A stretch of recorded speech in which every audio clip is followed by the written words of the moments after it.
Assalamualaikum warahmatullahi wabarakatuh. Berjumpa kembali dengan BRK Channel untuk berbagi informasi kisah atau hikayat Islami kepada pemirsa semua. Semoga pemirsa dapat mengambil pelajaran dari kisah-kisah yang kami sajikan. Jangan lupa berikan like dan subscribe pemirsa, agar kami lebih bersemangat lagi dalam mengembangkan channel ini. Terima kasih.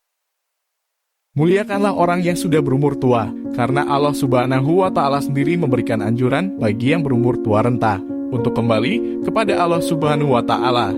Dari Anas bin Malik radhiyallahu anhu berkata, Rasulullah Shallallahu alaihi wasallam bersabda, sesungguhnya Allah memandang wajah orang yang tua renta di pagi dan sore seraya berfirman, wahai hambaku, usiamu telah tua, kulitmu telah keriput, tulangmu telah keropos, ajalmu telah dekat, dan tibalah waktu kedatanganmu kepadaku, maka malulah kepadaku, karena aku malu pada ubanmu untuk menyiksamu di neraka.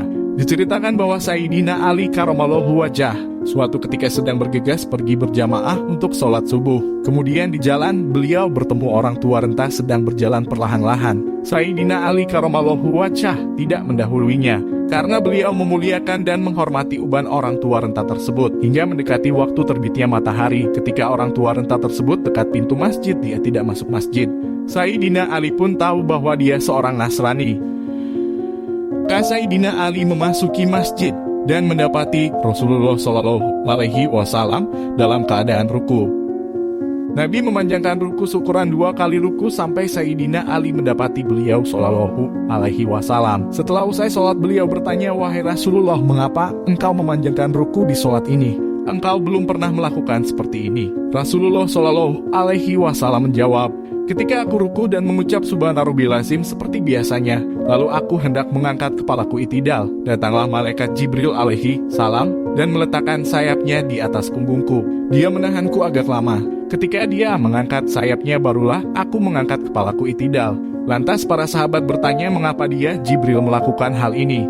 Dan Nabi menjawab, aku belum menanyakan kepadanya Jibril tentang hal tersebut. Kemudian Jibril alaihi salam mendatangi beliau Shallallahu alaihi wasallam dan berkata, wahai Muhammad, sesungguhnya Ali bergegas untuk berjamaah. Kemudian di perjalanan dia bertemu orang tua renta Nasrani, sedangkan Ali belum tahu kalau dia, orang tua renta, adalah orang Nasrani. Dia menghormatinya sebab ubannya dan tidak mendahuluinya serta menjaga haknya. Lantas Allah menyuruhku untuk menahanmu dalam keadaan ruku hingga Ali mendapati sholat subuh. Dan yang mengagumkan bahwasannya Allah Ta'ala menyuruh Mikail alaihi salam untuk menahan matahari dengan sayapnya hingga matahari tidak terbit agak lama karena Ali. Derajat ini sebab hormat kepada orang tua renta walaupun dia seorang Nasrani.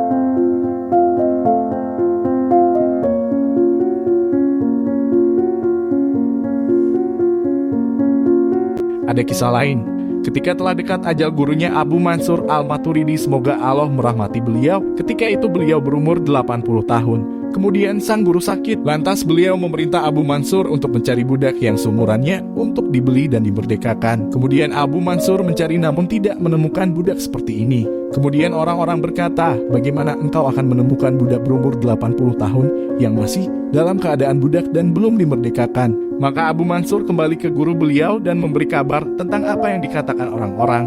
Ketika sang guru mendengar perkataan tersebut, dia meletakkan kepalanya di atas tanah bersujud dan bermunajat pada Tuhannya seraya berkata, wahai Tuhanku, sesungguhnya makhluk tidaklah mulia jika budaknya telah mencapai umur 80 tahun dengan tetap memperbudak bahkan memerdekakannya. Maka aku telah mencapai umur 80 tahun. Lantas bagaimana engkau tidak membebaskanku dari neraka? Sedangkan engkau maha mulia, maha pemurah, maha agung, maha pengampun, maha bersyukur. Maka Allah Ta'ala membebaskannya dari neraka sebab munajatnya yang baik.